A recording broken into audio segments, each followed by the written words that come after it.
Yes, ladies and gentlemen, welcome to the MU Stand. This is your reaction for Cristiano Ronaldo's full interview. We watched the first interview today. It just came out today. Lots to talk about what he has said. He talked about Dalot. He talks about Martinez. He also talked about Rangnick. I mean, we knew he was going to talk about these things. I mean, we had some snippets of videos coming out before today, but today Cristiano Ronaldo actually spoke in his first of two interviews with Piers Morgan, and he basically mentioned a lot of stuff, a lot of different stuff. Lils, thanks for joining, bro. But a lot to digest. I mean, where do we start? Where do we start here? He did mention that his move to Man City was really close. He, at the 37 years old, also spoke positively about Ole Gunnar Solskjær, that he hits out on Ralf Rangnick. So it looks like he never liked Ralf Rangnick. He never looked at him as a coach, which is amazing to me, to be honest with you. I mean, a lot of people would know about Ralf Rangnick, but somehow Cristiano says he doesn't know him. I mean, it is what it is, to be honest with you. What else did he say? So he also said that other clubs were actually interested in signing him. So not only Man City, but a lot of clubs were actually wanting to sign him when he moved from Juventus to Manchester United. That he did mention that his heart, because of his heart, that he rejoined United despite them not initially being in the running for him. The five-time Ballon d'Or winner also hits out young players for not caring or listening to his advice. He claimed that they have it too easy, but he actually praised, like I mentioned, teammate Diego Dalot and Lisandro Martinez and Casemiro for their professionalism. In clips actually previously aired this week, Cristiano was also critical of the former Inter manager Ralf Rangnick and Manchester United for their lack of investment in the last 13 years since his departure. So in this show, we are going to cover some of the best bits of part one, and let's just jump into it. Before we jump into it, guys, smash a like on the stream, subscribe to the channel if you guys are new, and let's get to it. Lil says, I support Manchester United 38 years in January, and in 2 January I'll be 41, and never seen so many hate for legend for United fan. There's a lot of hate. There's a lot of hate, to be honest with you. There is a lot of hate. I think the fan base is divided into two. I think some fans really want him to leave, and some fans actually want him to stay. It's a division going on at this moment in time, but I don't think there's a way back for him now. I think it's done. I think he is finished. But let's get on with the show here. So the first thing he mentioned is, as you can see, he talked about Sir Alex. So he said the question was, City move was close, but Sir Alex changed everything. So he said Sir Alex Ferguson actually changed everything. He said, well, honestly, the move with City was so close. They spoke a lot, and Guardiola said 2 weeks ago that they tried hard to have me, said Cristiano. He also mentioned that, as you know, my history is in Manchester United. Your heart, your feelings, the way you did before, and it made a difference. And of course, as well, Sir Alex Ferguson, was a conscious decision because the heart speaks loud in that moment. So basically, he's saying that he decided to come to us because Ferguson has spoken to him. And because of that, he decided to come to us, which is initially, who would have thought it would turn out to be this way? I mean, nobody expected it would turn out to be like this, but like 18 months ago, everybody was doing the Sue celebration. Everybody wanted Cristiano to come. Everybody was happy that he was coming to Manchester United, but look where we at now. I mean, it's just incredible. What else did he say? So he also spoke about, I think it was key. He's talking about Ferguson. I think it was key I wouldn't say that Manchester City wasn't close, but I think I did make a conscious decision I don't regret at some point. So he has no regret that he joined Manchester United. He also said that, as you mentioned before, Sir Alex Ferguson was the key. I spoke with him. He said to me that it's impossible for you to come to Manchester City. And I said, okay, boss. So there is a huge respect between Cristiano and Ferguson. Obviously, Cristiano is Cristiano because of Ferguson. I mean, Ferguson brought him in from Sporting Lisbon and made him this huge icon and this legend. He gave him that confidence. He gave him that number 7. He is actually the one. I think he kind of sees him like a father figure, to be honest with you. Lil says, I know, and like this. Yes, he's not going to play for Manchester United. I don't think he's going to play for Manchester United. That chapter is closed. That chapter is finished now. There's no way he is going to return to Manchester United. And I've seen the posters that they removed from Old Trafford as well this morning. They just completely removed that, the number 7 icon. Everything has been removed. It's teared apart. There's no way of him turning back and getting back to Manchester United now. It's done. He continued to say, so I look into the decision. I repeat, it was a conscious decision. It was a good decision. It was a good moment. Nobody expected it. Things changed around in 72 hours. Your plan, they spoke, and not only Man City, but other clubs too. Manchester United wasn't part of those teams, but it surprised everybody, even me. So he never thought he would join Manchester United because they weren't in it. Once they said that they are actually interested, he came to Manchester United. I've seen some fans saying that, oh, he was going to go to Man City, but United came in to pay him more money. That's why he turned around and joined Manchester United. That's a lot of bollocks. I mean, that's a lot of bullshit. That's not the reason why. The reason why is, like I mentioned, is because United weren't actually in for him. So because of that, he was going to join Man City, but now he decided to join United the moment he realizes that United were actually in for him.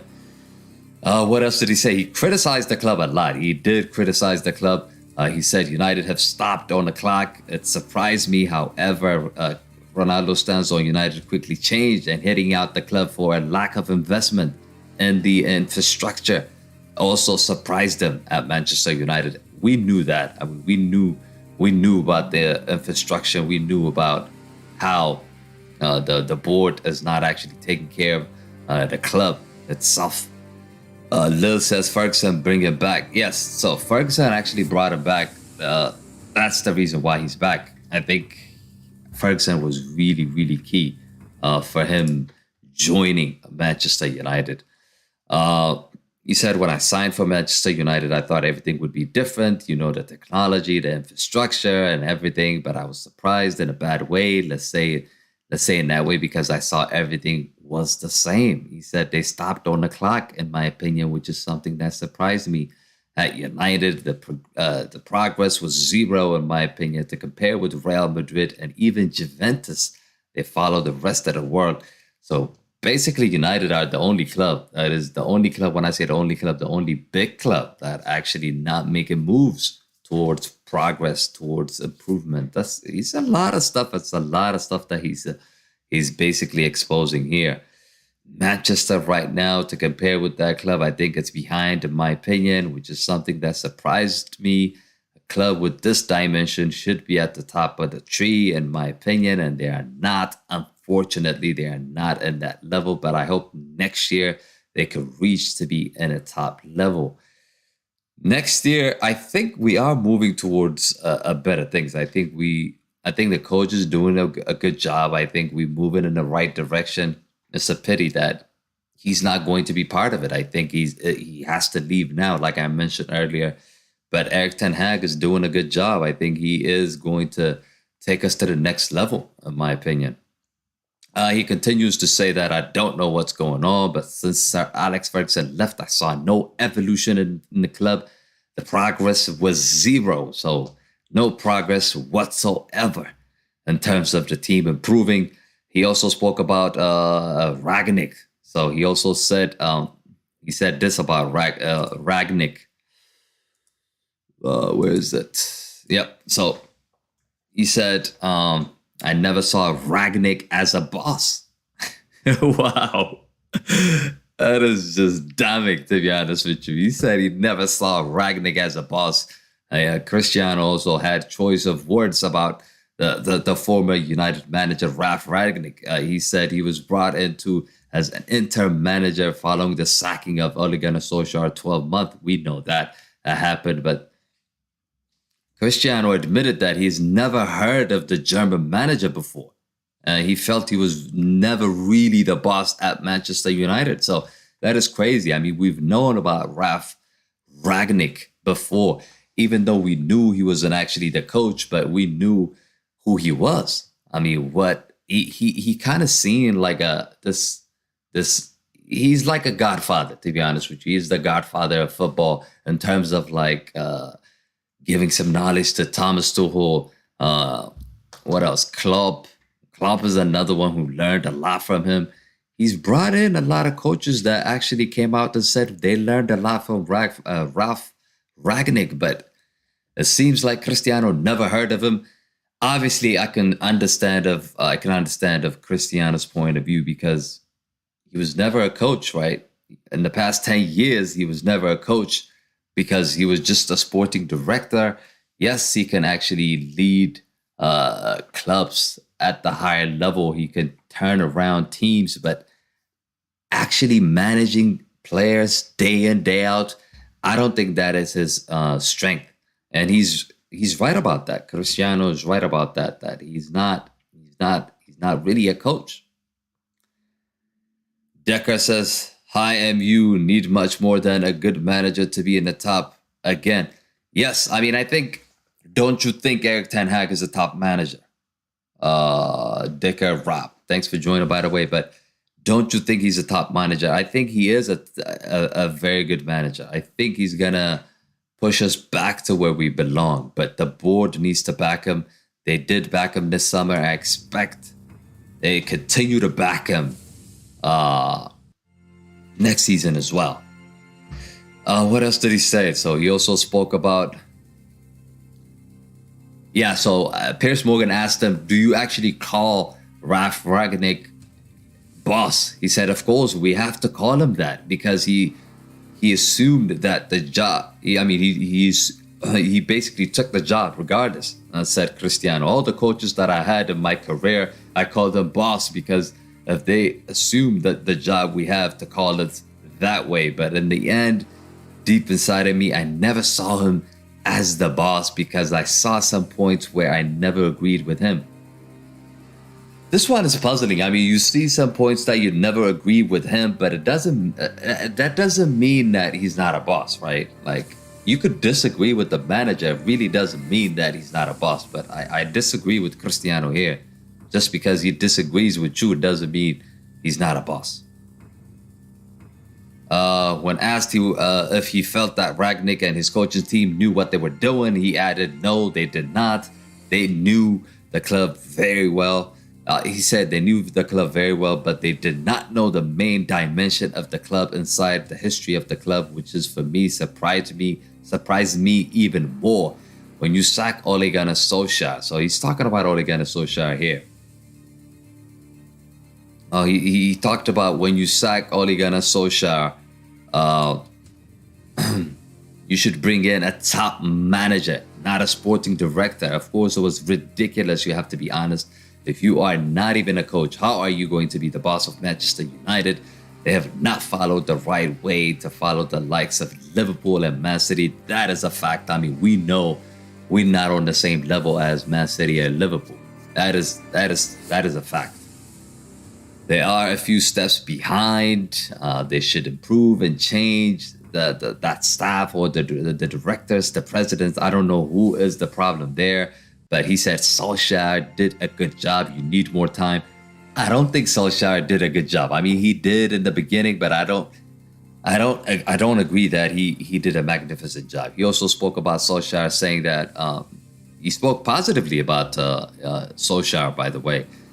He did mention that the Norwegian manager did a good job at Old Trafford before Rangnick came in. I love Solskjær. said Ronaldo, I think he was a top person because what I kept inside my heart is the heart of the person, and Ole for me is a top person. You could say he's a top person, but I can guarantee you he is not a top coach. He is not a top coach. We all know he's not a top coach. Lil says, I can't see clowns Glazers will give to Ten Hag to buy players in January. I think they have to now. I think they have to. They have to give Ten Hag more money because they can't continue like this. We're struggling to finish in the top four, so definitely we definitely need more investment into the club in order for us to finish in the top four this season. Especially now we don't have a striker. Especially now we know for sure Cristiano's leaving. That means you need to bring in a replacement. That's a must. You can't just get rid of Cristiano and just stay still and just rub your hands. I mean, you can't do that. He continues to talk about Solskjær. He said, it's hard to assume the role after Sir Alex Ferguson, but I think he did a good job for sure. Need much more time, but I never doubted that he's going to be a good coach in the future. That is a lie. That is just protecting his mate. I mean, I know they used to be in the same dressing room, but don't tell me that Ole Gunnar Solskjær is a good manager. He is not.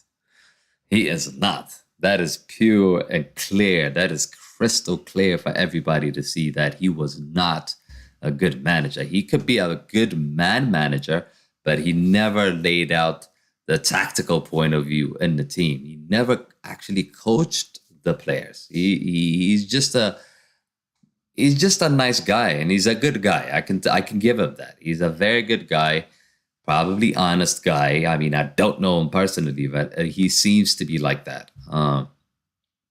What else did he say?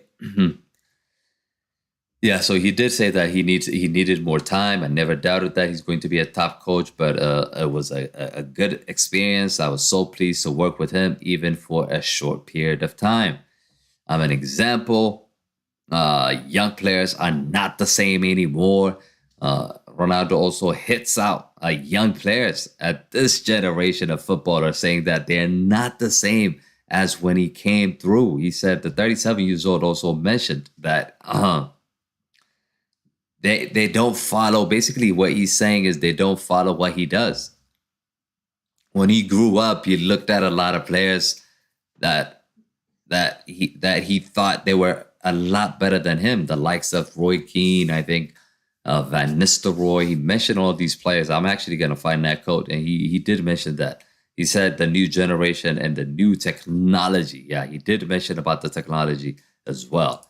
So he said the new generation and the new technology, they distract them, but they are not the same in a way that they listen. But this way, we have two ears as you listen for one side and they go away from another side.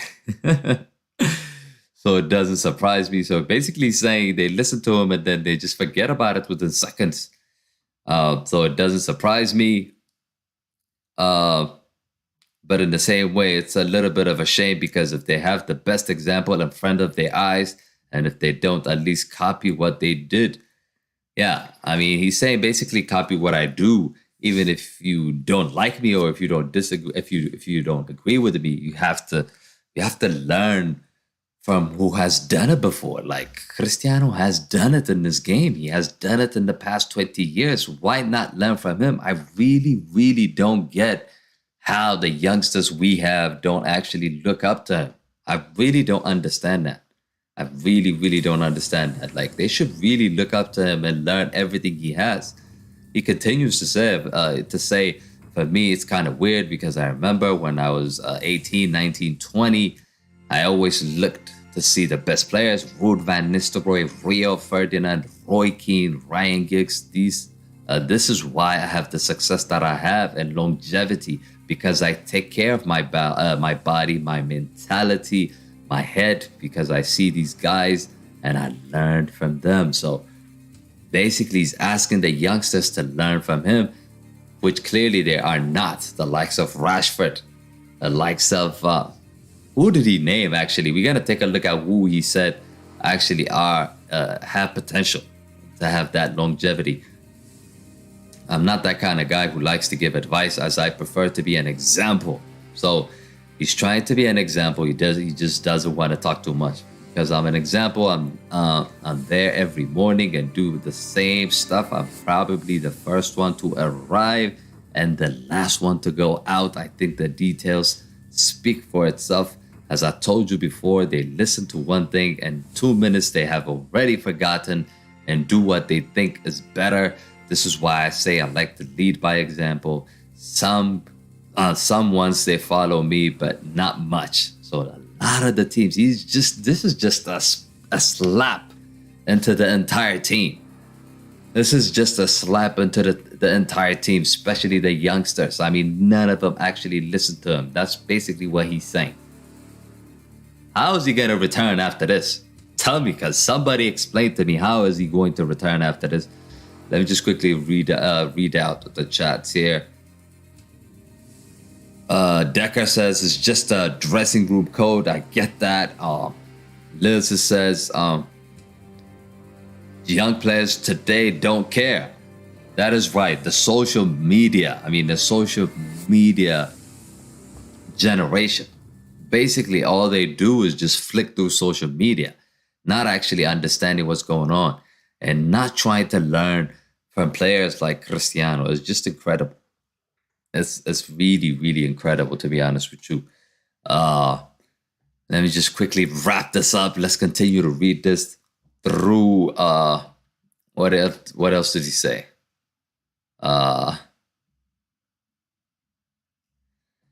He also said they don't care. Yes, I read that. He said, but for me, that is not surprising because they are not going to have longevity in their career. It's impossible. In my generation, you see many players reach 36, 37, 38 at a high level. I think this generation, you will count on one hand how many would reach that level. So he basically thinks that most of them are actually not going to reach that level when they hit 36, 37, 38. Incredible. He did mention that Dalot is good, but young players don't care. Yeah, he did say Cristiano picked up Manchester United's right back Dalot as a good example for young players. He said it's difficult to find any others to him. Dalot Martinez is another one that he spoke about. So he basically spoke about Dalot and Dalot Martinez. He didn't mention anybody else. He did mention, I believe, Casemiro as well. Yeah, so he did say, and the 30-year-old Casemiro. So he basically mentioned Dalot Martinez, Dalot, and Casemiro, the three players that are actually trying to, even Casemiro is old. He's not that young. He's old, right? So you can't say he's learning from him, but only Dalot and Martinez are listening or are trying to follow what he's doing. We have a squad of, I don't know, over 20 players. Like, the rest of the team is not doing shit. They're not looking out what he's doing. Is just incredible to me. Yeah, Lil says, I said Dalot, Casemiro, Martinez. Yes, that is true. That is true. By the way, guys, don't forget to smash a like on the video and subscribe to the channel if you guys are new. He continues to say that they live in a different era. He also said about obviously he's talking about the young players. My kid is 12 years old. The mentality is not the same. So he's also talking about his kid. The anger is the difference. They have things more easily. They don't suffer and they don't care. I don't mean only a few at Manchester United. I mean in all teams. So he's saying it's not only in Manchester United. He's talking about this generation, the current generation, doesn't really care, doesn't even give a F about longevity. I mean, all they want is probably chasing money. Most of them are probably focused on that. And the longevity comes with a lot of dedication, a lot of love to the game as well. I mean, a lot of players nowadays are just on social media, doing stuff. It's weird. I mean, it's weird. I've been a fan for over like 20 years now. I mean, I've watched the game for over 20 years. And looking at the current players, it's not the same, right? Is it? I don't think it's the same. It just feels different. The young generation, they just feel different. But let's continue what he says.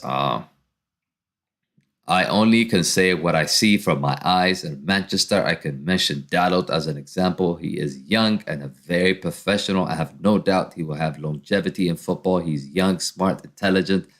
We have a few young ones more, but it's difficult. Martinez, Casemiro is in his 30s, but I would say Dalot. So look, I mean, he had a lot to talk about. These are the best bits that we basically covered in this video. But what do you guys think? What are your thoughts about Cristiano? Do you think there is a chance he could get back to the team? Can somebody actually think that he can actually come back to the team? I don't think so. I don't think he can. I think it's finished now. There's no way back for him in terms of returning to the team. But we're just gonna have to wait and see where he's going to end up, where he's going to end up after the international break. Of course, he goes with the international break for Portugal. Bruno's there with him as well. I've seen a clip of Bruno and Cristiano shaking hands. It was just not comfortable. The way Bruno handled the situation, it was not a comfortable situation. Some fans are saying, that is my captain. That's what I want him to do. It just feels weird. I think it is going to impact the Portugal international team as well if they have issues. That definitely for Manchester United, I think it's game over. It's fully game over in my opinion. Let me just quickly read some of the chats here.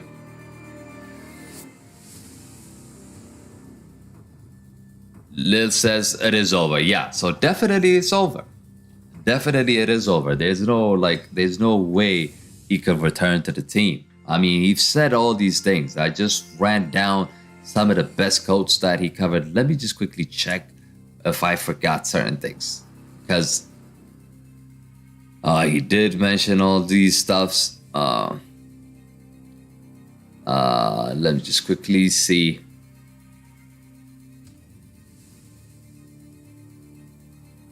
Can you imagine he was so close to joining Man City? I mean, that would have been devastating. I mean, that would have been really devastating. Seeing him going back to Manchester City, that would have been very disappointing.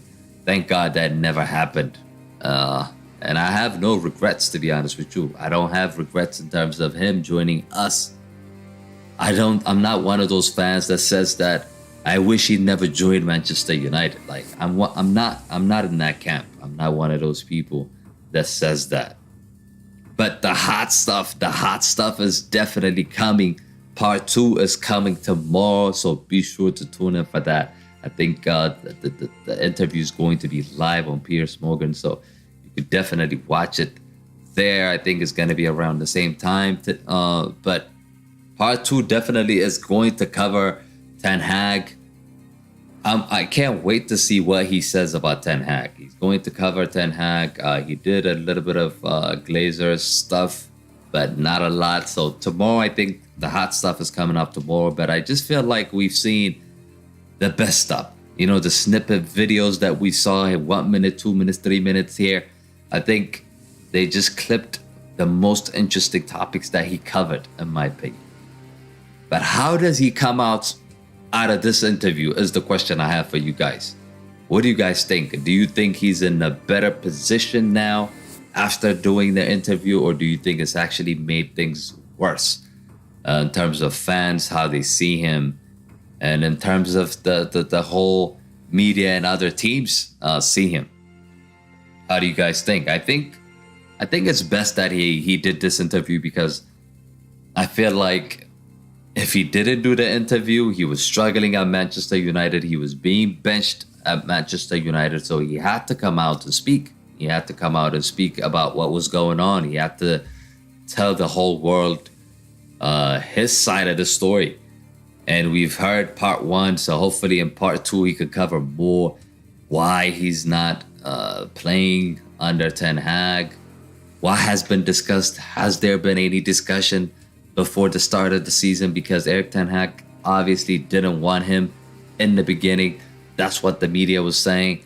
But if he didn't want him, why did he stay? Who forced him to stay? Did the club force him to stay, or did Ten Hag wanted him? All this blank stories we have, unanswered questions we have. Hopefully these questions can be answered in the second video. In the second interview, which is coming out tomorrow. But that is it for this one. This has been our reaction here. Thanks everybody for tuning in. Don't forget to smash a like on the video. Subscribe to the channel if you guys are new. And that is it. Thanks again, Lils, Decker, all of you guys for joining in. Thanks a lot. I'll see you guys tomorrow. Peace.